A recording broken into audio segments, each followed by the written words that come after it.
होते हुए मेरी जिम्मेदारी थी कि सही सलामत मैं इन्हें यहाँ से वापस भेजूं। मेरे पास अल्फाज नहीं थे कि मैं क्या कह के उनके घर वालों से माफी मांगूं। बंद करो! बंद करो! दहशत, आतंकवाद, इसका खात्मा तब होगा जब लोग हमारे साथ होंगे, और ये स्पीकर साहब उस मौके की शुरुआत है।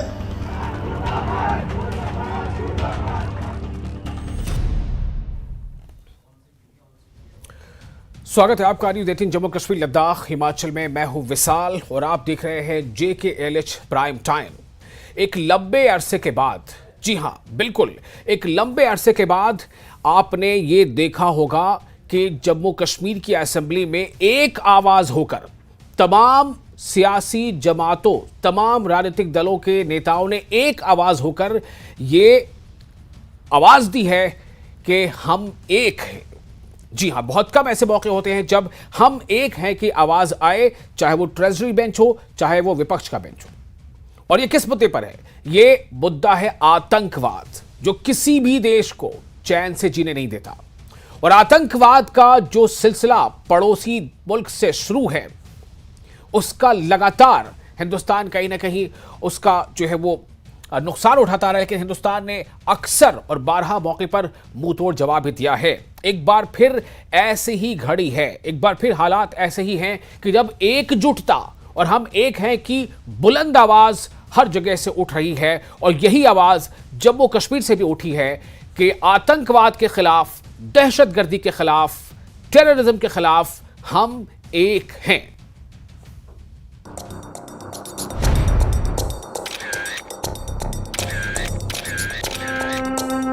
मेजबान होते हुए मेरी जिम्मेदारी थी कि सही सलामत मैं इन्हें यहाँ से वापस भेजूं। मेरे पास अल्फाज नहीं थे कि मैं क्या कह के उनके घर वालों से माफी मांगूं। बंद करो! बंद करो! दहशत, आतंकवाद, इसका खात्मा तब होगा जब लोग हमारे साथ होंगे, और ये स्पीकर साहब उस मौके की शुरुआत है।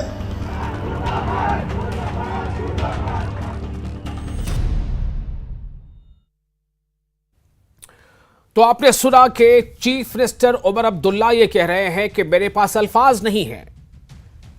बायसरन घाटी में पहलगाम में जो हमला हुआ, जो आतंकी हमला हुआ और जिस तरीके से हमला हुआ, जिस बुनियाद पर हमला हुआ, उसने हमें अंदर से खोखला कर दिया है।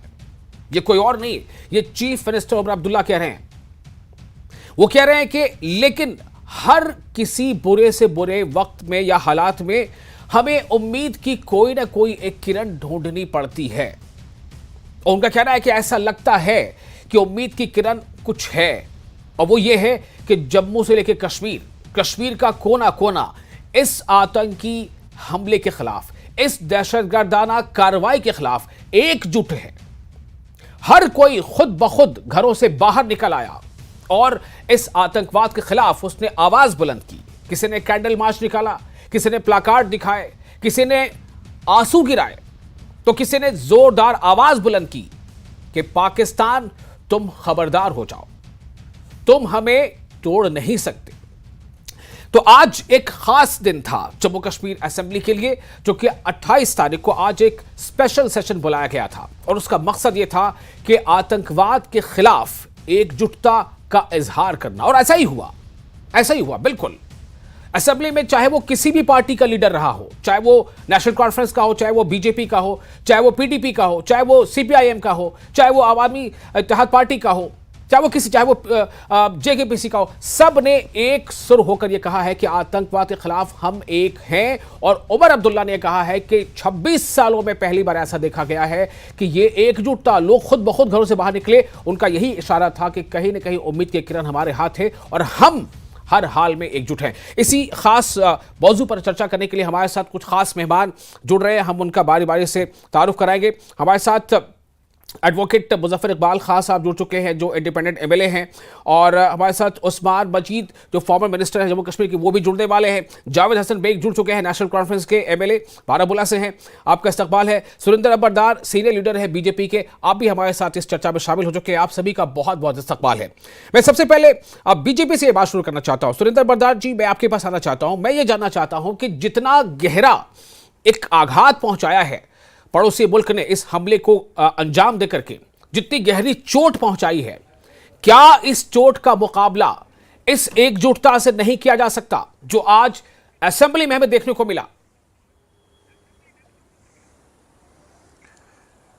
जी, आज जम्मू कश्मीर असेंबली ने एक यूनानिमस रेजोल्यूशन पास किया है और मैं honourable lieutenant governor Jammu Kashmir को बहुत बहुत बधाई दूंगा, धन्यवाद दूंगा कि उन्होंने एक स्पेशल सेशन असेंबली का बुलाया है जी। और ये सेशन स्पेसिफिकली टेररिज्म के विरुद्ध में एक आवाज़, एक एकजुट आवाज़ उठे, इसलिए इस सेशन को बुलाया गया था। मैं जम्मू कश्मीर के चीफ मिनिस्टर साहब को भी बधाई दूंगा।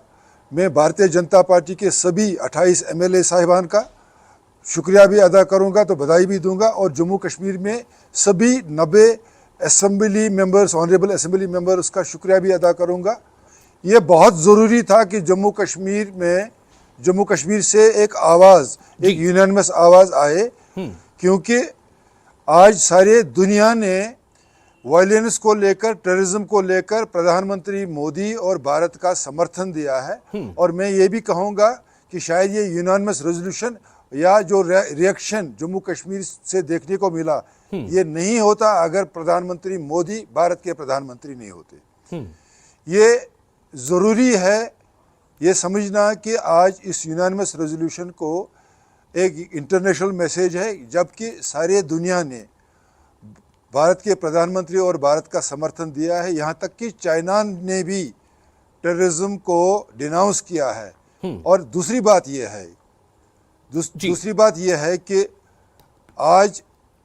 आज कश्मीर से भी जो रेस्पॉन्स आया है, जम्मू से भी रेस्पॉन्स आया है, सिविल सोसाइटी से भी रेस्पॉन्स आया है, जिसने भी मन से इस वायलेंस को, पहलगाम के इस मेहम को कंडेम किया है, उसके विरोध में खड़ा हुआ है, उन सब का भी आधार, उन सबको भी धन्यवाद कहते हैं। असल में बात यह है कि 90 के दशक में जी यहाँ जम्मू कश्मीर में 2 दर्जन से ज़्यादा टेररिस्ट ऑर्गेनाइजेशन ऑपरेट कर रहे थे जी। यहाँ का जो इंस्टीट्यूशंस थे वो कोलैप्स थे। यहाँ के जो सिविलियन इंस्टीट्यूशंस थे, दो ही रास्ते दिखते थे, या तो सिविलियन इंस्टीट्यूशंस टेररिज्म का साथ देते थे, नहीं तो खामोश रहते थे। और सबसे बड़ी बात है कि 90 के दशक में जो कश्मीरी पंडित समुदाय थी, जो हिंदू थे, उनका एब्सोल्यूट यहाँ से एक्सोडस हुआ था जी। पर वहाँ जो खामोशी थी, उस खामोशी को आज कश्मीर सोसाइटी ने तोड़ा है। इसलिए एक बड़ी मैसेज वो है।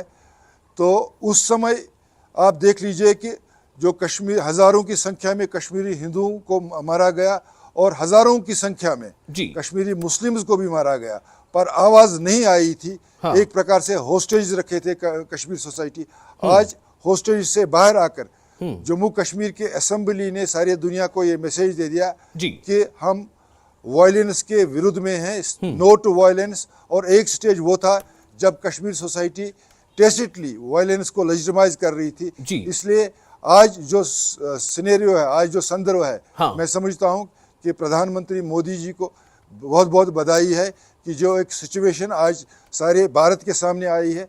और सबसे बड़ी बात यह है कि जो कॉन्टेक्स्ट है, जो जम्मू कश्मीर असेंबली का कॉन्टेक्स्ट है, वो जो भारत का बड़ा रिजॉल्व है, उस भारत के बड़े रिजॉल्व की एक अहम कड़ी है। और भारत का आज का रिजॉल्व है कि जो टेररिस्ट इंफ्रास्ट्रक्चर है, जो टेररिस्ट इकोसिस्टम है, जो टेररिज्म है और जो उसके मेन सोर्सेज हैं, उनको डिमोलिश करना, जो टेररिस्ट एडिफिस है उसको डिमोलिश करना, जो नर्को टेरर है उसको ध्वस्त करना, जो टेररिज्म के कोरियर करते हैं उसको ध्वस्त करना, जो टेररिज्म को हार्बर करते हैं उसको ध्वस्त करना। चलिए और साथ साथ में बहुत सही, आप इस पर हम फिर चर्चा करेंगे, अभी आगे आपसे और मैं सवाल करूंगा, लेकिन पहले जो एक पॉजिटिव साइन आया है, जो उमर अब्दुल्ला कह रहे हैं, जो सुनील शर्मा कह रहे हैं, जो यूसुफ तारिगामी कह रहे हैं, जो है जेकेपीसी के लीडर कह रहे हैं, जो पीडीपी के लीडर, सब एक आवाज में है, सब एक सुर में है, इसलिए यह काफी अहम हो जाता है कि इस मैसेज को पहुंचाया जाए, इसे जो है इसे इको किया जाए कि यह है जम्मू कश्मीर की आवाज। मैं आपके पास आना चाहता हूं, हमारे जो अगले मेहमान हैं मुजफ्फर इकबाल खान साहब, इंडिपेंडेंट एमएलए हैं। मुजफ्फर साहब, असेंबली में मुझे लगता है आपकी भी मौजूदगी आज थी। आज की असेंबली, आज का वहां जो लोगों का जो भी इस पे एक्सप्रेशन था तमाम अलग अलग पार्टियों का, वो कितना मुख्तलिफ था और ये कितना कारगर है आतंकवाद के खिलाफ, दहशतगर्दी के खिलाफ एक ठोस पहल करने में?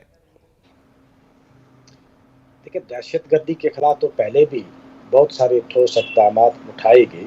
96 ऑनवर्ड अगर आप देखेंगे तो दहशतगर्दी बतदरीज कम होती गई और एक स्टेज ये भी आ गई थी कि कंप्लीट इरेडिकेशन भी हो गई थी। कुछ एरियाज में से बिल्कुल ख़त्म हो गया था, बिल्कुल नॉर्मलसी आ गई थी। अब बीच में ये फिर एक स्टेज आया, स्पाउट हुई। खुशी की बात यह है कि across the party line, across the diaspora, across the religion, across the region, सब ने मिलकर इसको कंडेम किया और स्पॉन्टेनियस कंडेमनेशन आई। उन इलाकाजात में से जहां इसका कोई कंसर्न नहीं था, उन लोगों को भी दुख हुआ कि ये ज्यादती हुई और उसी को, जाहिर सी बात है कि जो 90 एमएलएज हैं, they are the voice of the people और आज उन्होंने भी बायक आवाज इस रेजोल्यूशन को पास किया जी, ये मैसेज देने के लिए कि हम तशद्दुद के खिलाफ हैं। तशद्दुद के हक में जम्मू कश्मीर कभी भी नहीं था, ना इससे पहले था ना आज है। और इसमें मैं ये नहीं अपने आप को क्रेडिट दूंगा यहाँ के लेजिस्लेटर्स को, यहाँ की गवर्नमेंट को या किसी गवर्नमेंट को, ये ट्रिब्यूट है उन लोगों को जिन लोगों ने ये महसूस किया कि ये इंसानी जाने हैं जी, और ये कहाँ से हैं, किस जात से, किस बरादरी से, किस रंग के, किस रीजन के हैं, उससे कोई मतलब नहीं है। ये इंसान थे, इंसानी जाने गई हैं और नाहक खून बहा है, उसके खिलाफ आवाज उठाई है, ये बहुत अच्छी बात है। इससे पहले भी होता रहा, लेकिन इससे पहले डायमेंशन अलग थी और इस किस्म का हमला मेरे ख्याल में तारीख में कभी भी नहीं हुआ कि टूरिस्ट को निहत्थे लोगों पर हमला किया जाए। ये पहली बार हुआ कि इतनी कसीर तादाद में नाहक खून बहाया गया जी, और उसको हर वो इंसान जिस शऊर ही नहीं मैं कहूँगा, बल्कि जिसके सीने में दिल है, उसने इसको महसूस किया कि ये जुल्म है, ये ज्यादती है, ये नहीं होनी चाहिए थी और हुई जम्मू कश्मीर में। इसलिए यहाँ की आवाम को वो फील हुआ और आपने देखा होगा कि मस्जिदों के इमामों ने साइलेंस ऑब्जर्व की, मस्जिदों के इमामों ने इसको कंडेम्ड किया। इससे पहले शायद वो पहले भी करते रहे, लेकिन जिस जोर शोर से इस बार हुआ है, इससे पहले नहीं हुआ। ये एक अच्छा शगुन है, अच्छी बात है। लेकिन जिस तरह के आज उमर साहब ने भी कहा और मैं उस चीज को जरूर दोहराऊंगा। बिल्कुल मुजफ्फर साहब, शुक्रिया आपका, आप हमारे साथ बने रहे। जावेद हसन बेग जुड़ चुके हैं, नेशनल कॉन्फ्रेंस के एमएलए हैं, बारामूला से हैं आप। जावेद हसन साहब, आज का जो पैगाम है वो क्या है? मैं चाहूंगा कि आप अपनी जुबानी बताएं कि आज का पैगाम कितना मुनफरिद है, कितना मुख्तलिफ है, कितना जामे है और कितना असरदार है। जावेद साहब, मैं आपका मशकूर हूं कि आपने मुझे मौका फराहम किया जी, जम्मू कश्मीर के एक अदना से सियासी वर्कर की हैसियत से भी और जम्मू कश्मीर के एक बाशिंदा होने की हैसियत से भी कि जो मौजूदा इस वक्त जम्मू कश्मीर के हालात हैं और एक इंतहाई नाखुशगवार और एक बदनसीब वाक़ा रूनुमा हुआ पहलगाम में, जिस वाक़े में हमारे मेहमान 26 के करीब हमारे मेहमान शहादत को पहुंचा दिए गए। हम उनके लवाहिकीन के साथ उनके दुख में बराबर के शरीक हैं और मैं आपको ये बताता हूं कि ये एक ये दहशतगर्दों ने जो ये इस बार हाथ डाला है, उन्होंने हमारी सकाफत पर और हमारे तमद्दुन पर और हमारे जज्बात और एहसासात पे हाथ डाला है। आज तक जो कुछ भी वो करते रहे, इस तरह की ज़र्ब कभी उन्होंने हिम्मत नहीं की इस तरह की ज़र्ब लगाने की। लेकिन आज ये जुल्म की इंतहा कर गए कि उन्होंने हमारे उन मेहमानों को जो हमारे अदारों पर, हम पर, यहाँ की सरजमीन पर, यहाँ के लोगों पे भरोसा करके आते रहे हैं और इंशाल्लाह आइंदा भी आते रहेंगे। वो इस भरोसे हम पर जो उनका एतमाद और भरोसा था, उसकी वजह से वो इस अपनी जम्मू और कश्मीर जो कि उतना ही उनका है जितना हमारा है, यहाँ तशरीफ लाए थे और बदकिस्मती से उनकी जिंदगी का इख्तिताम हो गया यहाँ पे। इससे ज्यादा शर्मिंदगी, इससे ज्यादा दुख और अफसोस किसी कौम के लिए क्या हो सकती है कि वो अपने उन मेहमानों को तहफ़्फ़ुज़ फराहम ना कर सके जो उनके भरोसे पे उनके घर में आते हैं।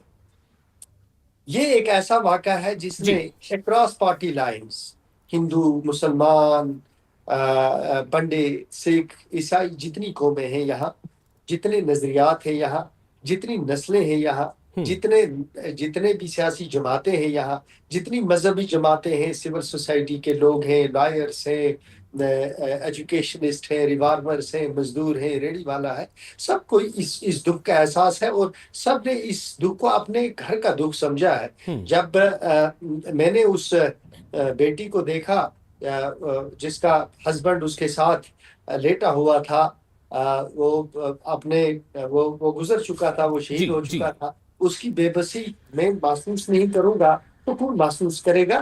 क्योंकि हम सब ने किसी न किसी तरीके से इस दहशतगर्दी का जो है मजा चखा है, बहरहाल चखा है। हमने अपने रिश्तेदारों को खोते हुए देखा है, अपने हमसायों को खोते हुए देखा है, अपने सियासी वर्करों को खोते हुए देखा है।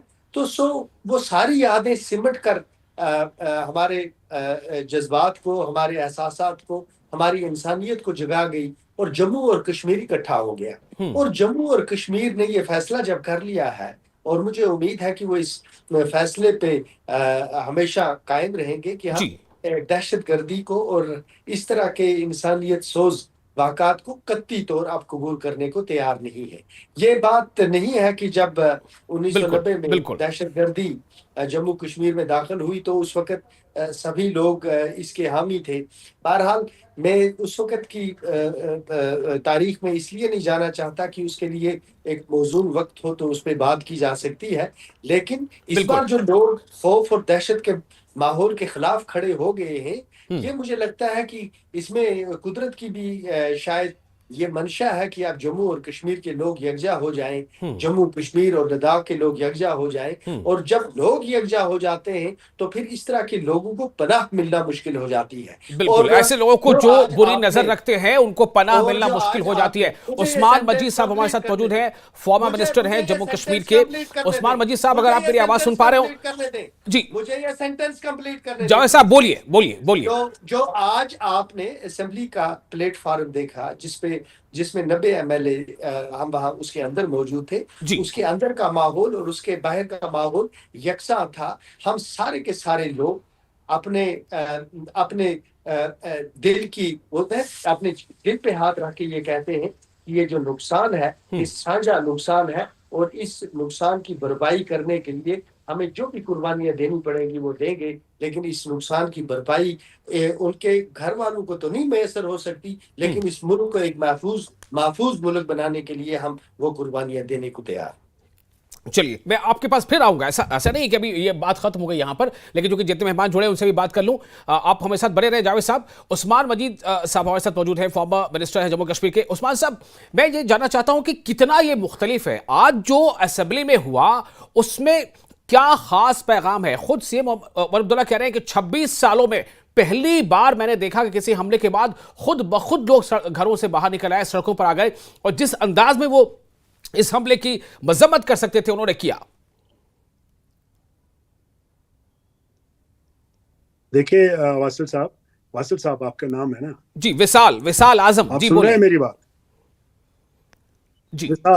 जी विशाल साहब, क्योंकि मुझे यहाँ इसमें नजर नहीं आया। विशाल साहब, मैं आपको एक अर्ज करूं, जितना इसमें दुख आदमी कहे, दुख बताए कितना है लोगों को, उतना कम है, क्योंकि there are no words to express हमारे इस जो ये परेशानी हुई है, जो इतना बड़ा नुकसान हुआ है, हमारे मेहमानों को उन्हें चुन चुन के मारा है। दूसरी तरफ मुझे खुशी है कि आफ्टर डिकेड्स ऑफ बिट्रेयल और अपॉर्चुनिस्टिक पार्टीज को देख के आज मैं देख रहा हूं कि हमारी जो चुनी हुई असेंबली है, उन्होंने एक पेज पे आके जी आज जम्मू कश्मीर के जज्बातों की तर्जुमानी की है। इसमें मुझे खुशी, क्योंकि हम काफी दिनों से ये कह रहे थे भाई साहब जम्मू कश्मीर की आवाम के साथ मुसीबत आ रही है, मुसीबत हो रही है, जम्मू कश्मीर के आवाम के साथ परेशानी हो रही है, खासकर कश्मीर के साथ। इससे हमें हासिल कुछ नहीं होगा, सिर्फ परेशानी, मुसीबत और मारदाड़। लेकिन उस वक्त लोग हमें एक एक आदमी सामने, एक एक पार्टी, एक एक इंसान, पॉलिटिकल वर्कर सामने इस चीज का तोड़ वो कर रहे थे उस वक्त जब हमने इस वक्त ये आवाज उठाई थी। आज से 30 साल पहले, बराबर मैं 30 साल पहले की बात बताऊंगा, उस वक्त क्या क्या नाम दिए गए, क्योंकि they were trying to mislead the people, जिनकी वेस्टेड इंटरेस्ट थी। आज मैं देख रहा हूं, अल्लाह का करम है, ऊपर वाले की देखो क्या है मर्जी, क्या है। आज वो लोग भी कह रहे हैं, इसको निंदा कर रहे हैं, लेकिन मैं उनसे ये कहना चाहता हूं कि भाई साहब, क्या आप लोगों ने 30 साल जाया किए? ये परेशानी आज हमारे 30 साल पहले खत्म हो जाती अगर यही बात हम उस वक्त समझ रहे थे। लेकिन उस वक्त उनके जहन में नहीं था। यहाँ मेरे दोस्त अंबरदार जी ने एक बात कही कि पूरी सोसाइटी उसके तरफ, यानी इस चीज को इनकरेज ही कर रहे थे जो इससे पहले हुआ करता था। पूरी सोसाइटी इनकरेज नहीं कर रही थी। आज उन लोगों ने उस अपने जज्बात का इजहार किया, ना किसी पॉलिटिकल पार्टी ने जाके इसके लिए प्रोपेगेंडा किया, ना किसी और शख्स ने जाके सोसाइटी जो अपने आप को यहाँ सो कॉल्ड सिविल सोसाइटीज जो कभी इधर एलीट क्लास में, जो कभी उधर, तो वो उनके कहने पे नहीं निकले हैं। On their own people came out और they protest against this लेकिन उस्मान साहब, एक सवाल यहां पर आपके इस बात से ही निकलता है। मैं इस सवाल का जवाब तमाम अपने पैनलिस्ट से लेना चाहूंगा कि अगर सुनील शर्मा जी ये सवाल उठाते हैं कि चीफ मिनिस्टर साहब कह रहे हैं कि 26 सालों के बाद मैंने पहली बार देखा कि किसी हमले के बाद लोग इस तरह से घरों से बाहर निकले इसकी मजम्मत करने के लिए, तो सुनील शर्मा ने यह सवाल उठाया। बीजेपी के जो लीडर हैं, एलओपी हैं असेंबली में, उनका कहे कि मुझे इस पर थोड़ा हैरानी है कि 26 साल क्यों लग गए। वही तो मैं कर रहा हूं। मेरा सवाल precisely, my question is like that. काश, क्या उस वक्त हमें अकल नहीं थी? क्या हम लोगों के तर्जुमान नहीं बन सकते थे? क्या हम ओपनली निकल के ये नहीं कह सकते जो हो रहा है ये पाकिस्तान कर रहा है, उसके हवारी यहाँ कर रहे हैं, वो लोग कर रहे हैं जो यहाँ वायलेंस को प्रोपेगेट कर रहे थे, जो वायलेंस को जस्टिफाई कर रहे थे। उस वक्त क्या हम सच नहीं बोल पाए?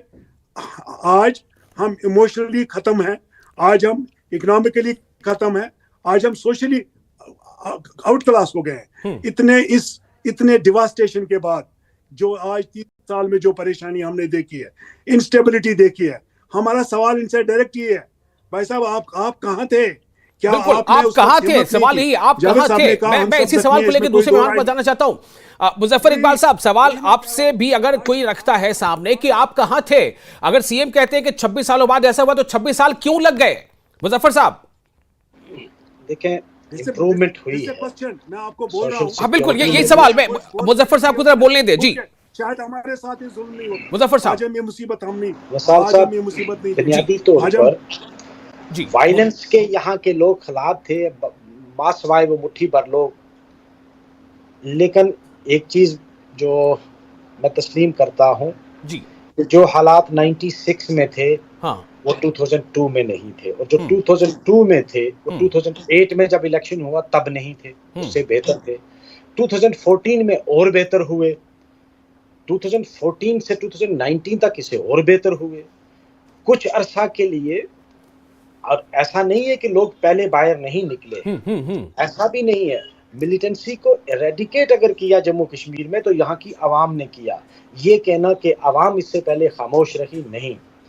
हाँ, कंटेन किया तो होगा सिक्योरिटी फोर्सेस में, लेकिन without cooperation of the locals ये पॉसिबल ही नहीं है।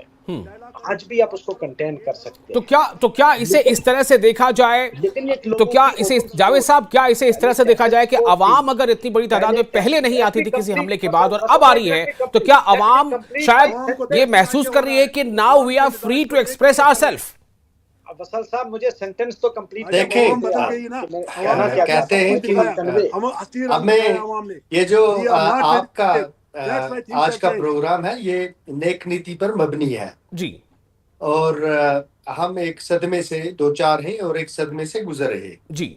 जहां तक मैं अपनी बात करता हूं तो मेरा जवाब इस सिलसिले में पहला जवाब ये है कि मैं मेरी दिसंबर 1965 से मैं पैदा हुआ हूँ और अल्लाह के फजल करम से 1965 से लेकर आज तक जावेद बेग हमेशा हिंदुस्तानी रहा है, नेशनलिस्ट रहा है। मैंने एक दिन के लिए भी कभी बंदूक नहीं उठाई है, ना मेरे घर का कोई फर्द बंदूक के साथ वाबस्ता रहा है। तो मैं उस वक्त भी हिंदुस्तानी था जब बहुत सारे लोग पाकिस्तान से बंदूक लेकर आए थे और यहाँ कश्मीरियों के सरों पर मुसल्लत हो गए थे, और फिर जब सिक्योरिटी फोर्सेस ने उनके खिलाफ कार्रवाई की तो फिर वो सिक्योरिटी फोर्सेस का हिस्सा बन के फिर कश्मीरियों के सरों पर मुसल्लत हो गए। मैं उस वक्त भी नेशनलिस्ट था, मैं आज भी नेशनलिस्ट हूँ, मैं आइंदा भी नेशनलिस्ट हूँ। नहीं, किसी के नेशनलिस्ट होने पे मैं कोई सवाल नहीं उठा रहा। मैं सिर्फ अब मेरा सवाल अगला सिर्फ ये है, अगर आप इजाजत दें तो मैं चाहूंगा कि अमरदार साहब इस सवाल का जवाब दे दें, चूंकि वक्त हमारे कम बच रहा है। अमरदार साहब, मेरे पास सवाल आपसे, अच्छी आप ही के पास आ रहा हूँ। मैं ये जानना चाहता हूँ कि आज जो प्रण लिया गया है असेंबली में, आज जो अहद किया गया है, इसकी लाइफ कितनी देख रहे हैं आप? ये कितना दूरगामी होगा? देखिए, एक तो रिट्रोस्पेक्टिवली भी देखना पड़ेगा कि अब्दुल सत्तार रंजूर जो एक कम्युनिस्ट पार्टी के लीडर थे और अच्छे हिंदुस्तानी थे, 80 साल की उम्र थी उनकी, उनके घर में उनको मारा गया और एक भी आवाज नहीं उठी। नीलकंठ गंजू एक जज था, हरि सिंह स्ट्रीट में मारा गया, एक भी आवाज नहीं उठी। हमारा कश्मीर का थोड़ी कमी है, मैं सिर्फ ये जानना चाहता हूं कि आगे आप लोग कहां तक इसको कैरी ऑन करके ले जाएंगे? ये जो आज जो मैसेज दिया, जो संदेश दिया आज असेंबली से, मैं एक बात कहना, इस बीच में मैं एक बात कहूंगा।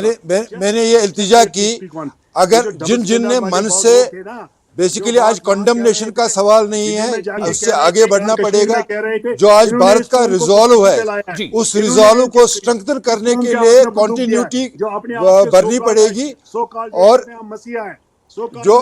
जो कंटिन्यूटी है उसमें एक अहम बात है कि जो भारत सरकार ने अभी पाकिस्तान के साथ वाटर ट्रीटी कैंसिल की है, जो भारत सरकार ने अभी पाकिस्तान के जितने भी नागरिक हैं वापस भेजा है, बिल्कुल बिल्कुल भारत सरकार ने डिप्लोमेटिक लेवल पे, ठीक है, उनकी संख्या कम कर दी है।